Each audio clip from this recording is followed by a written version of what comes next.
तो चलिए शुरू करते हैं आज की समरी को, जिसका नाम है हु मूव्ड माई चीज, जिसे लिखा है स्पेंसर जॉनसन ने।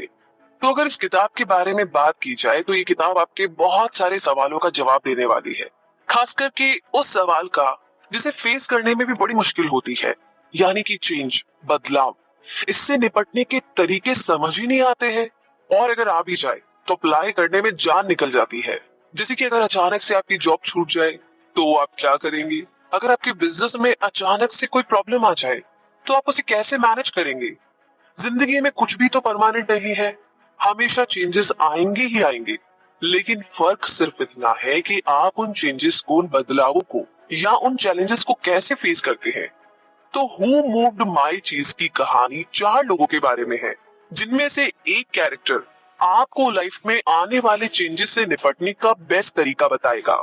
तो हमारी ये कहानी के जो कैरेक्टर्स है, ये एक भूल भुलैया यानी कि मेज में रहते हैं, जिसमें कई सारे रूम्स और कॉरिडोर्स है।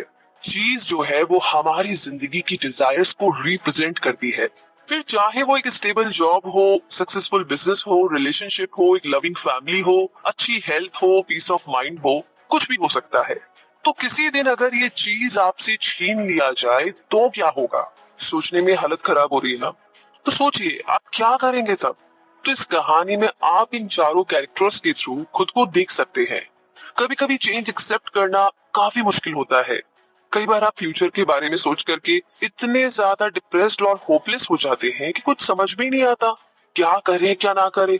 जैसे जैसे आप इस कहानी के कैरेक्टर की एडवेंचर भरी स्टोरी को फॉलो करते जाएंगे, आपको कुछ बहुत ही कीमती लेसन सीखने को मिलेंगे, जो आप अपनी जिंदगी में अप्लाई कर सकते हैं। तो चलिए हु मूव्ड माई चीज इस कहानी को शुरू करते हैं। काफी पहले की बात है, एक जगह पर चार कैरेक्टर एक मेज यानी कि भूल भुलैया के अंदर रहते थे। उनमें से दो तो चूहे थे और उनके नाम थे स्निफ और अस्करी। बाकी के दो इंसान थे, लेकिन चूहे जितनी ही साइज के थे, और उनके नाम थे हेम और हाव। दोनों चूहे सारा दिन चीज को ढूंढते रहते, जैसा कि सारे चूहे करते हैं। जबकि हेम और हाव का इंसानों जैसा ही थोड़ा ज्यादा कॉम्प्लेक्स ब्रेन था। उनके अंदर अपने बिलीफ्स थे और इमोशंस भी थे। तो चीज उनके लिए भी उतनी ही इम्पोर्टेंट थी जितनी कि चूहों के लिए, क्योंकि चीज देखकर उन्हें भी उतनी ही खुशी मिलती थी। हर सुबह चूहे और छोटे इंसान अपने रनिंग शूज पहन करके तैयार हो जाते थे। वो चारों अपने छोटे होल्स यानी कि छेदों से निकलते और चीज की तलाश में पूरी भूल भुलैया का चक्कर काटते। वैसे इस भूल भुलैया में बहुत सारे ट्विस्ट और टर्न थे, जिसमें न जाने कितने सारे दरवाजे थे और बहुत सारे चैम्बर्स भी। कुछ चैम्बर्स के अंदर चीज थी और कुछ एकदम डार्क और खाली थी, जहां कोई भी अपना रास्ता आसानी से भटक सकता था। तो इस भूल भुलैया के अंदर कई सारे ऐसे सीक्रेट्स थे जो अगर किसी को मिल जाए तो उसकी जिंदगी खुशियों से भर सकती थी। तो यहाँ पर स्निफ और स्करी अपनी सर्च के दौरान ट्रायल और एरर यूज करते थे। वो किसी कॉरिडोर में घुसते, अगर वो खाली होता तो वापस लौट आते और आगे बढ़ जाते। वो नोटिस करते कि कौन सा कॉरिडोर खाली है और नए की तलाश में जुट जाते। लेकिन दूसरी तरफ हेम और हाव कॉम्प्लेक्स ब्रेन वाले थे, इसीलिए चीजों को देखने का उनका नजरिया भी ना कॉम्प्लेक्स था। अक्सर उनके इमोशंस और बिलीफ्स उन पर हावी हो जाते थे, और इसीलिए उनकी तलाश भी ज्यादा चैलेंजिंग और कॉम्प्लिकेटेड होती थी। लेकिन चीज स्टेशन तक पहुंचने के उन चारों के ही अपने अपने तरीके थे। ये वो जगह थी जहां चीज के ढेर लगे रहते थे। तो चीज के इस खजाने को ढूंढने के बाद स्निफ, स्करी, हेम और हाव अपने अपने रूटीन के हिसाब से जिंदगी जी रहे थे। स्निफ और स्करी सुबह जल्दी उठते थे। वो अपने रनिंग शूज पहन करके स्टेशन सी तक दौड़ लगाते। वहां पहुंचकर दोनों अपने शूज उतारकर अपनी गर्दन में टांग लेते, ताकि जल्दी से दोबारा पहन सके। उसके बाद स्निफ और स्करी चीज जी भर के खाते। हेम और हाव इस मामले में थोड़े डिफरेंट थे। दोनों सुबह आराम से लेट उठते, स्लो वॉक करते हुए स्टेशन सी तक जाते। उन्हें कोई जल्दी नहीं थी, क्योंकि भाई उन्हें तो पता था कि वहां उनके लिए हमेशा चीज का खजाना मिलेगा। स्टेशन सी पहुंच करके दोनों थोड़ा आराम करते, थोड़ा रिलैक्स होते। अपने शूज उतार करके दोनों स्लीपर्स पहन लेते थे। आफ्टर ऑल इतना बड़ा चीज का खजाना जो उनके लिए मौजूद था, तो फिर जल्दी किस बात की? कितने कमाल की बात है, ये चीज तो जिंदगी भर चलेगी, हेम ने कहा। वो दोनों छोटे इंसान खुद में मस्त रहते। वो दोनों खुश थे, सक्सेसफुल थे। उस चीज के खजाने के साथ दोनों सिक्योर फील करते थे। हेम और हाव ने स्टेशन सी के पास ही अपनी पूरी दुनिया बसा ली थी। दोनों ने वहीं पर कुछ नए होल्स यानी कि कुछ नए छेद ढूंढ लिए ताकि वो चीज के हमेशा आसपास रह सके। और उन्हें पूरा यकीन था कि स्टेशन सी सिर्फ उनका है। उन्होंने वहां की वॉल्स पर, वहां की दीवारों पर लिखा था, हैविंग चीज मेक्स यू हैप्पी। हर रोज दोनों ये लाइंस पढ़ते और खुश होते। ये चीज हमारी है और हम इसे डिजर्व करते हैं। हमने इसे ढूंढने में कड़ी मेहनत की है। हेम कहता और चीज का एक बड़ा सा टुकड़ा उठा करके खुशी खुशी मुंह में भर लेता।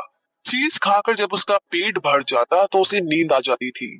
और दिन के आखिरी में लिटिल पीपल यानी हेम और हाव पेट भर चीज खाने के बाद वापस अपने होल्स में लौट आते। फिर पूरे कॉन्फिडेंस के साथ अगले दिन उठते और यही रूटीन फॉलो करते। उन्हें पता था कि उनके लिए अभी भी ढेर सारी चीज मौजूद है। जैसे जैसे दिन गुजर रहे थे, हेम और हाव और ज्यादा एरोगेंट होते जा रहे थे। वहीं दूसरी ओर स्निफ और स्करी रोज सुबह जल्दी उठते और सूंघते हुए स्टेशन सी तक जाते। दोनों हमेशा चेक करते थे कि वहां पर क्या क्या चेंजेस आए हैं। फिर दोनों आराम से बैठ करके चीज खाने लगते। अब हुआ यूं कि एक दिन सुबह जब दोनों चूहे स्टेशन सी पहुंचे तो देखा कि सारी चीज तो खत्म हो चुकी है। दोनों जरा भी हैरान नहीं हुए क्योंकि वो काफी दिनों से नोटिस कर रहे थे कि चीज का ढेर धीरे धीरे छोटा हो रहा है। इनफैक्ट दोनों इस सिचुएशन के लिए पहले से ही तैयार थे। स्निफ और स्करी ने अपने रनिंग शूज वापस पहन लिए। उन्हें समझने में देर नहीं लगी कि क्या हुआ होगा। चूहों के लिए ये प्रॉब्लम जितनी सिंपल थी उतना ही इसका जवाब भी था। स्टेशन सी चेंज हो चुका था और अब उन्हें भी उसी हिसाब से चेंज होना था। दोनों चूहे मेज यानी कि भूल भुलैया के अंदर दूसरी जगह पर चीज ढूंढने के लिए निकल पड़े। स्निफ स्निफिंग यानी कि सूंघता रहा और स्करी इधर उधर चक्कर काटता रहा। कुछ घंटे के बाद हेम और हाव भी स्टेशन सी के अंदर पहुंचे। हालांकि उन दोनों ने कभी भी स्निफ और स्करी की तरह नोटिस नहीं किया था कि चीज का ढेर छोटा हो रहा है। इसीलिए चीज ना मिलने पर दोनों शॉक्ड थे, भौचक्का रह गए, आश्चर्यचकित हो गए। ये क्या, यहाँ तो जरा सा भी चीज नहीं है। हेम चिल्लाकर बोला, चीज नहीं है? क्या चीज नहीं है? किसने मेरा चीज लिया? हेम लगातार चिल्ला रहा था, जैसे कि इस तरह चिल्लाने से उसे अपना चीज वापस मिल जाता। गुस्से से उसका मुंह लाल हो रहा था, उसकी मुट्ठी बंध गई थी और वो गला फाड़कर चिल्लाए जा रहा था, दिस इज नॉट फेयर, ये ठीक नहीं है। हाफ चुपचाप खड़ा खड़ा घूर रहा था। उसे तो विश्वास ही नहीं हो रहा था कि इतना सारा चीज रातों रात गायब हो गया। उसे बिल्कुल भी उम्मीद नहीं थी कि एक दिन ऐसा भी होगा। वो इस सिचुएशन के लिए जरा भी तैयार नहीं था। हेम जोर जोर से चिल्ला रहा था लेकिन हाव को तो जैसे कुछ सुनाई ही नहीं दे रहा था। उन छोटे इंसानों का रिएक्शन एकदम नॉर्मल था क्योंकि उनके लिए चीज का खजाना खत्म हो चुका था और चीज उनके लिए सिर्फ खाना ही नहीं था बल्कि सिक्योरिटी और उनकी खुशी भी था। उनके लिए चीज का मतलब था चैडर लेन में एक दिन खुद का कॉटेज, एक लविंग फैमिली और सिंपल सी लाइफ। और हेम के लिए चीज का मतलब था उसका सपना कि एक दिन वो बिग चीज मैनेज करे और कैवेंबर्ट हिल में उसका एक बड़ा सा घर हो। तो छोटे इंसानों के लिए चीज बड़ी इंपॉर्टेंट थी। दोनों बड़ी देर तक सोचते रहे कि अब क्या किया जाए, लेकिन दोनों ने किया कुछ भी नहीं बल्कि वहीं पर स्टेशन सी पर घूमते रहे। उन्हें अभी भी यही लग रहा था कि शायद कहीं से चीज उन्हें वापस मिल जाएगी। वहीं दूसरी ओर स्निफ और स्करी चीज ढूंढने में लगे रहे जबकि हेम और हाव गुस्से में बस पैर पटक रहे थे। उनके दिमाग में सिर्फ यही घूम रहा था कि क्यों, इट्स नॉट फेयर, ये ठीक नहीं हुआ, ऐसा हो ही नहीं सकता। इसके अलावा वो कुछ सोच ही नहीं पा रहे थे। उनका दिमाग एकदम बंद हो गया। जल्दी ही हाव डिप्रेशन में चला गया। एक के बाद कई सारे सवाल उसे परेशान करने लगे। चीज के बिना उनका क्या होगा? अब वो क्या खाएंगे? अब वो क्या खाएंगे? पूरा दिन ऐसे ही गुजर गया। हेम और हाफ वापस अपने होल्स में लौट आए, भूखे और थके हुए। उन्होंने दीवार पे लिखा, द मोर इम्पोर्टेंट योर चीज is to you, the more you want to hold on it. यानी कि आपके लिए चीज जितना इम्पोर्टेंट है आप उतनी ही मेहनत करोगे उसे पाने की। अगली सुबह छोटे लोग दोबारा स्टेशन सी में गए। वो एक्सपेक्ट कर रहे थे कि शायद कहीं से थोड़ी सी चीज मिल जाए, लेकिन स्टेशन सी में अब कुछ नहीं बचा था। तभी हाफ को स्निफ और स्करी का ख्याल आया, शायद उन्हें कुछ मालूम हो। लेकिन उन्हें क्या पता होगा? हेम बोला, हम उन चूहों से ज्यादा स्मार्ट है। मुझे पता है हम उनसे स्मार्ट है, लेकिन अभी हम बिल्कुल भी स्मार्ट बिहेव नहीं कर रहे। हाव ने जवाब दिया, चीजें बदल रही है हेम, और हमको भी चेंज होना पड़ेगा। हम भला क्यों चेंज होंगे? हेम बोला, उसे लगता था कि वो लोग बहुत ही खास है और चीज पर सिर्फ उन्हीं का हक है। तो ये प्रॉब्लम हमने क्रिएट नहीं की, किसी और ने की है। हमें इस बारे में कुछ करना होगा, उसने कहा।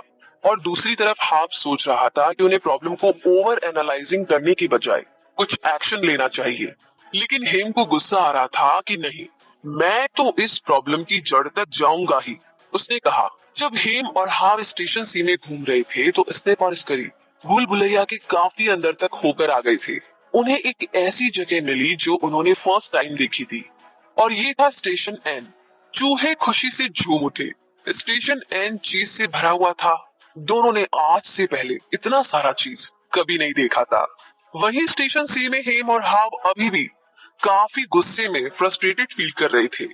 हाव को रह रहकर की चूहों की याद आ रही थी। उसने सोचा कि उन्हें भी कुछ करना चाहिए। हाव अपने मन ही मन में भूल भुलैया के अंदर कुछ नया एडवेंचर करते हुए और चीज खाते हुए अपने आप को देखने लगा, और चीज के बारे में सोच सोच कर हाव मोटिवेट हो रहा था। चलो अब चलते हैं, हाव जोर से बोला। नहीं, मुझे तो यहीं रहना है, हेम बोला। उसे स्टेशन सी की आदत पड़ चुकी थी। वहां से बाहर जाने में उसे डर लगता था, यानी कि इस कंफर्ट जोन को तोड़ने में हेम को डर लगता था। लेकिन हाव उसे मोटिवेट करता रहा। आफ्टर ऑल पहले भी तो उन्होंने भूल भुलैया के चक्कर काटे हैं, तो दोबारा क्यों नहीं काट सकते? लेकिन हेम को मनाना मुश्किल था। उसने बोला, वो बहुत ही पुराना हो चुका है, इसीलिए बाहर जाकर के अपनी इंसल्ट नहीं करवाना चाहता। वो जैसे पहले था अब भी वैसा ही रहना चाहता था, हमेशा टेंशन में, फ्रस्ट्रेशन और बहानों से भरा हुआ। लेकिन हाव कुछ और सोच रहा था। अगर वो इस स्टेशन से बाहर नहीं निकले तो उनकी कंडीशन और खराब होती जाएगी। जरा सोचो इस बारे में, हाव बोला। अगर हम सेम चीज रिपीट करते रहेंगे तो कभी भी सुधार नहीं कर पाएंगे, इम्प्रूव नहीं कर पाएंगे। तुम यहाँ बैठ कर के इंतजार क्यों नहीं कर लेते? शायद तब तक चीज वापस आ जाए, हेम बोला। उसे बाहर जाकर के एक्सप्लोर करने से बड़ा डर लगता था। लेकिन हाव यहाँ पर समझ चुका था कि अब स्टेशन सी में चीज कभी भी वापस नहीं आने वाली। उन्हें चीज का कोई नया सोर्स तो ढूंढना ही पड़ेगा। हेम ने उसे डराया कि तुम्हें बाहर चीज मिले ना मिले, लेकिन अगर तुम रास्ता भटक गए तो कभी वापस नहीं आ पाओगे। वैसे इस बात की कोई गारंटी नहीं थी कि बाहर सब सेफ होगा, और ये बात हाव भी फील कर रहा था। लेकिन ये इतना एडवेंचरस और एक्साइटिंग होगा। उसे भूल भुलैया के अंदर जाना अच्छा लगता था। अगर वो खो भी गया तो क्या पता वापस लौट आए। वो तो एक नई फ्रेश और डिलीशियस चीज का सपना देख रहा था, जो उसने पहले कभी नहीं खाई हो। क्या पता उसे मोज़रेला, चेडर और पार्मेसन चीज मिल जाए। इन सब के बारे में सोचकर के ही उसके मुंह में पानी आने लगा। कभी कभी चीजें बदलती है और फिर कभी पहले जैसी नहीं रहती, और ये ऐसा ही टाइम लग रहा है।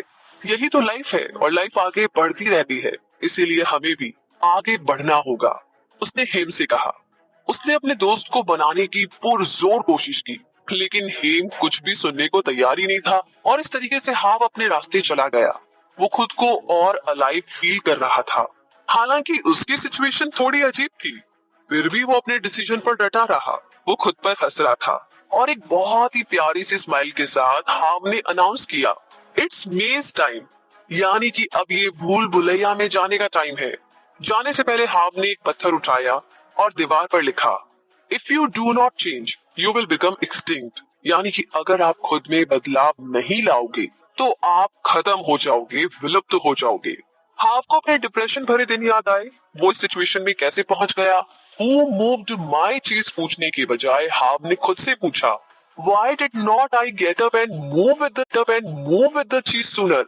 क्यों मैं जल्दी उठकर के चीज के साथ नहीं गया? हाव ने एक लंबी गहरी सांस ली और धीरे से वहां से निकल आया।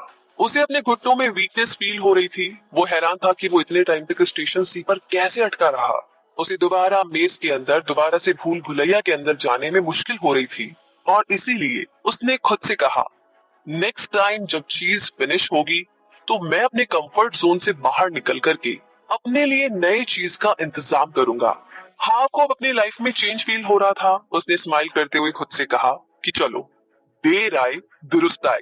अगले कुछ दिनों में हाव को इधर उधर थोड़ा बहुत चीज मिला। कई बार वो भूल भुलैया में कंफ्यूज भी हो जाता था, लेकिन उसने गिव अप नहीं किया। हाव के लिए अपने कंफर्ट जोन से बाहर आकर के चीज ढूंढना किसी चैलेंज से कम नहीं था, लेकिन उसे लगता था कि ये इतना भी बुरा नहीं है। जब भी उसे प्रॉब्लम होती तो हाव खुद को रिमाइंड कराता कि ये सिचुएशन बिना चीज की सिचुएशन से तो बहुत बेहतर है। चीज के वापस आने का वेट करने से अच्छा था कि चीज ढूंढी जाए। इस मोमेंट पे आकर के हाव को लगने लगा था कि अब उसका अपनी जिंदगी में कंट्रोल है। अब वो अपने साथ कुछ भी ऐसा वैसा नहीं होने देगा। अगर स्नेप और स्करी कर सकते हैं तो भला वो क्यों नहीं कर सकता। हाव को अब ये भी लग रहा था कि स्टेशन सी की चीज ओवरनाइट गायब नहीं हो सकती। जरूर उसने ही इस बात पर ध्यान ही नहीं दिया होगा। तो इस तरीके से चीज का ढेर रोज कम हो रहा था और उसने कभी नोटिस ही नहीं किया, और चीज का टेस्ट भी चेंज लग रहा था। इसका मतलब कि चीज सड़ रही थी। हाव इन चेंजेस को देख सकता था, लेकिन उसने इग्नोर कर दिया था। अगर उसने इग्नोर नहीं किया होता तो वो इस सिचुएशन के लिए पहले से तैयार रहता और वो इतना शॉक भी नहीं होता। उसने डिसाइड कर लिया था कि अब से वो अलर्ट रहेगा। आज के बाद वो चेंज के लिए यानी कि बदलाव के लिए हमेशा तैयार रहेगा और अपनी कॉमन सेंस का यूज करके किसी भी चेंजिंग सिचुएशन को जल्दी से अडॉप्ट कर लेगा। तो अब आगे हाव आराम करने के लिए कुछ देर रुका और दीवार पर उसने लिखा, स्मेल द चीज often so you know when it's going old. यानी कि चीज को बार बार सूंघते रहिए, चेक करते रहिए ताकि पता चल जाए कि वो पुराना कब हो रहा है। फिर आगे वो भूल भुलैया के अंदर चलता गया और उसे चीज का एक बड़ा स्टेशन मिला, जो कि स्टेशन सी के जितना ही बड़ा था। बाहर से ये काफी अच्छा लग रहा था और शायद अंदर चीज भी काफी सारा था, लेकिन जब उसने अंदर जाकर देखा तो उसे वहां पर कुछ भी नहीं मिला। हाव को बड़ी निराशा हुई। उसे लगा शायद उसे स्टेशन सी पर वापस जाना चाहिए। कम से कम वहां हेम तो था उसे कंपनी देने के लिए। इस पॉइंट पर आकर के उसकी हिम्मत अब टूट रही थी। उसे लगा कि कहीं वो गिव अप न कर दे। अब क्या होगा, कहीं वो गिर तो नहीं जाएगा या अपना रास्ता तो नहीं भूल जाएगा। शायद उसे अब कभी भी चीज ना मिल सके। हाव के दिमाग में नेगेटिव बातें घूम रही थी, लेकिन फिर उसने खुद से एक सवाल किया, अगर तुम डरे नहीं होते तो क्या करते। उसे रियलाइज हुआ कि ये उसका डर ही है जो कि सिचुएशन को और बुरा बना रहा है। वो अब हार नहीं मान सकता किसी भी कीमत पर। उसे ये जर्नी हर हाल में कंटिन्यू करनी होगी। हाव ने वॉल पर लिखा, movement in a new direction helps you find new चीज। यानी कि नई डायरेक्शन में जाने से ही नया चीज मिलता है। हाव जोर से हंसा, उसका डर दूर हो चुका था। अब जो होगा देखा जाएगा। अब चाहे जो भी प्रॉब्लम आए उसे तो फेस करनी ही है। हाव को अब ये जर्नी बड़ी एक्साइटिंग लग रही थी। मुझे इतना अच्छा क्यों फील हो रहा है, मेरे पास चीज नहीं है और मुझे तो ये भी नहीं पता कि मैं जा कहाँ रहा हूँ। तब उसे रियलाइज हुआ कि ऐसा क्यों हो रहा है। उसने फिर से दीवार पर लिखा, When you stop being afraid, you feel good। यानी कि जब तुम डरते नहीं हो तभी तुम्हें काफी अच्छा फील होता है। वो बेकार में डर रहा था, लेकिन अब जब वो एक नए रास्ते पर बढ़ रहा था तो सब कुछ कितना अच्छा लग रहा है। अपने फ्यूचर को लेकर के उसमें एक नई आशा थी, एक नई होप थी। वो कितना खुश और एक्साइटेड फील कर रहा था। एक बार फिर से वो अपनी फैंटेसी यानी कि चीज के सपनों में खो गया था। उसके ख्यालों में उसकी फेवरेट 5 टाइप की चीजें घूम रही थी। जितना ज्यादा वो सोचना चाह रहा था उतना रियल उसे फील हो रहा था। ऐसा लग रहा था जैसे वो सच में चीज खा रहा हो। उसने फिर से दीवार पर लिखा, इमेजिन योरसेल्फ एंजॉयिंग न्यू चीज लीड्स यू टू इट। जब तुम सोचोगे कि तुम नया चीज खा रहे हो तो तुम नई चीज तक पहुंच जाओगे। हाव पहले पेसिमिस्टिक यानी कि निराशावादी था, लेकिन अब वो ऑप्टिमिस्टिक यानी कि आशावादी बन चुका था। उसका नजरिया बदल गया था। उसे लगा कि वो तो बेकार में ही चेंज से डरता रहा, जबकि लाइफ को बेहतर बनाने के लिए चेंज यानी कि बदलाव बहुत जरूरी है। जरूरी है। मुझे ये आइडिया पहले क्यों नहीं आया, हाव खुद से बोला। फिर वो दौड़ करके भूल भुलैया के अंदर घुस गया। वो स्ट्रॉन्ग और मोटिवेटेड फील कर रहा था। भागते भागते उसे एक चीज स्टेशन नजर आया, जिसके दरवाजे पर चीज के कुछ टुकड़े पड़े थे। ये एक न्यू टाइप की चीज थी जो हाव ने पहले कभी नहीं देखी थी। उसने एक टुकड़ा उठा करके अपने मुंह में डाला और वो काफी टेस्टी था। उसने थोड़ी और चीज खाई और थोड़ी अपने पॉकेट में भर ली। फिर उसने स्टेशन का दरवाजा खोला। वो बड़ा एक्साइटेड था, लेकिन ये क्या, ये चीज स्टेशन भी एकदम खाली पड़ा था। शायद किसी और ने सारी चीज ऑलरेडी चुरा ली थी। अब उसे यहाँ से जल्दी निकलना था, शायद कहीं पर थोड़ी और चीज मिल जाए। हाव ने चीज के टुकड़े उठा लिए। वो हेम के पास जाने की सोच रहा था कि क्या पता उसका माइंड चेंज हो गया हो। वो स्टेशन सी की तरफ चल पड़ा, लेकिन जाने से पहले उसने दीवार पर लिखा, the quicker you let go of old cheese the sooner you find new चीज। यानी कि जितनी जल्दी तुम पुरानी चीज को जाने दोगे, उतनी ही जल्दी तुम्हें नया चीज मिलेगा। हाव स्टेशन सी पहुंचा जहां पर हेम था। उसने अपनी पॉकेट से चीज निकाल करके हेम को ऑफर किया। हेम को अच्छा तो लगा, लेकिन उसने चीज लेने से मना कर दिया। हेम बोला, मुझे नई चीज पसंद नहीं है, मैं ये वाली चीज नहीं खाता, मुझे वही पुरानी चीज चाहिए, और जब तक मुझे नहीं मिल जाती मैं नई वाली भी ट्राई नहीं करूंगा। तो अब हेम की बात सुनकर के हाव को बड़ी निराशा हुई। वो चुपचाप वहां से चला गया।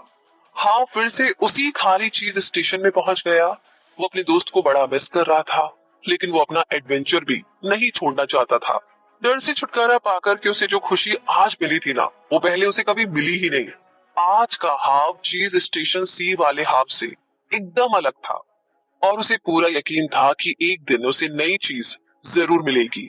उसने फिर से वॉल पर लिखा, it is safer to search in the maze than to remain in a cheeseless situation. यानी कि बिना चीज के रहने से अच्छा है कि हम नई चीज को ढूंढते रहे। हाव समझ चुका था कि चेंज को अवॉइड नहीं कर सकते, चाहे आप माने या ना माने।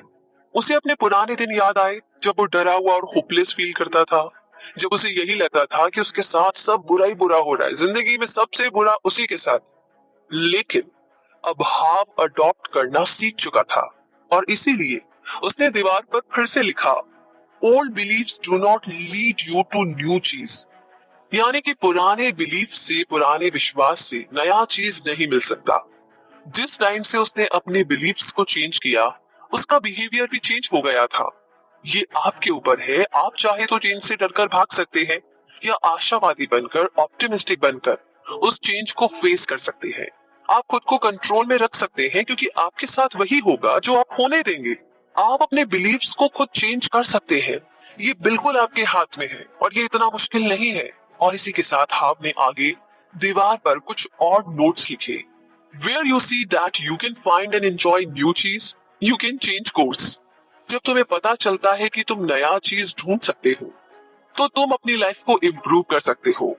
और फिर आगे उसने लिखा, Noticing small changes early helps you adopt to the bigger changes that are to come. यानी कि अगर हम जल्दी ही छोटे चेंजेस का पता लगा दे, तो हम बड़े चेंजेस को आसानी से अडॉप्ट कर सकते हैं। आगे हाव ने अपना पास्ट पीछे छोड़ दिया था। अब उसका फोकस सिर्फ और सिर्फ प्रेजेंट पर था, यानी कि वर्तमान पर था। हाव ने काफी बड़े स्टेप लिए और पहले से ज्यादा स्ट्रॉन्ग फील किया। उसे लगा शायद उसकी जर्नी कभी खत्म नहीं होगी, शायद वो पूरी लाइफ चलता ही रहेगा। लेकिन ऐसा नहीं था। जल्दी ही उसकी तलाश पूरी हुई। हाव एक कॉरिडोर से गुजरा जो कि उसने पहले कभी नहीं देखा था। वो कॉरिडोर के अंदर गया और वहां उसे एक नया चीज स्टेशन एन दिखा। उसने अंदर जाकर देखा तो हैरान रह गया। स्टेशन एन चीज से भरा हुआ था, इतना चीज की ओवरफ्लो कर रहा था। ये तो उसके सपने से भी ज्यादा चीज थी। यहाँ पर हर टाइप की चीज थी, ब्राइट और टेस्टी। तभी उसे अपने चूहे फ्रेंड्स भी दिखाई दिए, स्निफ और स्करी। स्निफ ने उसे देख करके सर हिलाया और स्करी ने उसे वेव किया। उसने दोनों को हेलो बोला और खुद भी उनके साथ चीज खाने बैठ गया। हाव चीज के सबसे ऊंचे ढेर पर चढ़ गया। उसे जितनी टाइप की चीज दिखी, उसने सबको टेस्ट करके देखा। उसने अपने शूज उतारे और गले में बांध लिए। हाव एक्साइटेड होकर के यहाँ वहां भाग रहा था। वो खुशी से चिल्ला रहा था, हुर्रे फॉर चेंज। स्नेप और स्करी उसे देख करके काफी खुश थे। हाव ने चीज का एक बड़ा सा पीस लेकर के टेस्ट किया। हुर्रे किया, हुर्रे हुर्रे हुर्रे, मजा आ गया। हाव को रियलाइज हुआ कि चेंज लाने का सबसे फास्टेस्ट तरीका यही है कि खुद की गलतियों पर हंसा जाए, जोर जोर से हंसा जाए।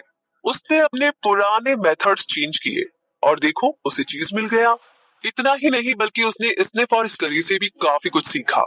एक चूहे की लाइफ काफी सिंपल होती है। वो चीजों को इंसानों की तरह कॉम्प्लिकेट नहीं करते। जब उन्हें लगता है कि चीज ओवर हो गई है, तो वो तुरंत एक्ट करते हैं, एक्शन लेते हैं। चीज मूव होते ही वो भी मूव हो जाते हैं। और हाव ये बात हमेशा याद रखेगा। तभी हाव को हेम का ख्याल आया। उसने सोचा क्यों ना मैं जाकर के हेम को थोड़ी हेल्प कर दूं। लेकिन फिर उसे याद आया कि वो ऑलरेडी ट्राई कर चुका है। अब हेम को भी अपना रास्ता खुद बनाना होगा। उसे अपने डर से खुद लड़ना होगा। उसे जो भी करना है खुद करना होगा, क्योंकि कोई और उसकी मदद नहीं कर सकता। जब तक वो ना चाहे कोई और उससे चेंज नहीं कर सकता। काश हेम स्टेशन से बाहर आता और हाव की हैंडराइटिंग वॉल्स को देख पाता, यानी कि वो दीवार जहां पर उसने वो सारी लाइंस लिखी जो भी उसने अपनी जर्नी में एक्सपीरियंस की थी। फिर चाहे वो एक नया सबक हो या फिर एक नया कॉन्सेप्ट हो, जो भी उसने सीखा, तो हाव को वो सारे नोट्स याद आ गए और एक समरी बनाई जो उसने स्टेशन एन की लार्जेस्ट वॉल पर लिख दी। एक बड़ी दीवार पर उसने ये सारी बातें लिखी और इसी के साथ आपने थोड़ी सी और चीज खाई। तभी उसे कुछ स्टेप सुनाई दिए। शायद ये हेम था। शायद अब चारों दोस्त मिलकर के फाइनली मूव विद द चीज एंड एंजॉय इट, यानी कि चीज के साथ साथ चलो और उसके मजे लो। तो बोलता मामला ऐसा है कि जो ये चेंज है ये लाइफ का एक इम्पोर्टेंट पार्ट है। तो आपने इस समरी में चेंज को अडॉप्ट करने के इफेक्टिव तरीकों को समझा, क्योंकि ये जो चीज है ना हमेशा मूव होती रहेगी, बदलती रहेगी, लेकिन उसके साथ आपको भी मूव होना पड़ेगा। कभी कभी आप हिम की तरफ फील कर सकते हो जो कि चेंज से डरता है। शायद आप चेंज से इसीलिए डरते हैं कि आपको खोने का डर है, या फिर आप किसी चीज को बहुत वैल्यू देते हैं। शायद इसीलिए आप फ्रस्ट्रेट और एंग्री फील करते हैं। शायद आप डरते हैं कि आगे क्या होगा, लेकिन कुछ नेगेटिव सोचने की बजाय कुछ पॉजिटिव सोचे। नेगेटिव थॉट्स आपको नेगेटिव एक्शन लेने पर मजबूर करते हैं। इसीलिए हाव की तरह बनिए, अपने डर को पीछे छोड़ दीजिए और चेंज को एक्सेप्ट कीजिए। इस तरीके से आप आगे बढ़कर के अपने लिए न्यू चीज ढूंढ सकते हैं, क्योंकि न्यू चीज तो हमेशा मिलेगी। अभी आपके ऊपर है कि आप इसे ढूंढे और इसके टेस्ट को एंजॉय करें। और वैसे भी किसी ने कहा है कि जब आप बुरे से बुरा सोच लेते हैं ना, तो उससे ज्यादा बुरा कुछ नहीं होता है। बिलीव मी, कभी उतना बुरा तो होता ही नहीं है। इसीलिए सिचुएशन ऐसी आए तो सोच लीजिए क्या हो सकता है बुरे से बुरा, और एक्शन ले लीजिए। वैसे इन्हीं सारी बातों के साथ ये समरी यहीं पर खत्म होती है। लेकिन ये समरी आपको कैसी लगी? कहानी के 4 कैरेक्टर्स के बारे में आपकी क्या राय है? आपको कहाँ लगा कि हाँ आप कभी हेम थे तो कभी हाव, कभी स्निफ, कभी स्करी? जो भी आप रिलेट कर रहे थे, जो भी आपने सीखा, कहाँ पर अटके, कहाँ पर भटके और कहाँ पर निकले कैसे, सब कुछ आप शेयर कर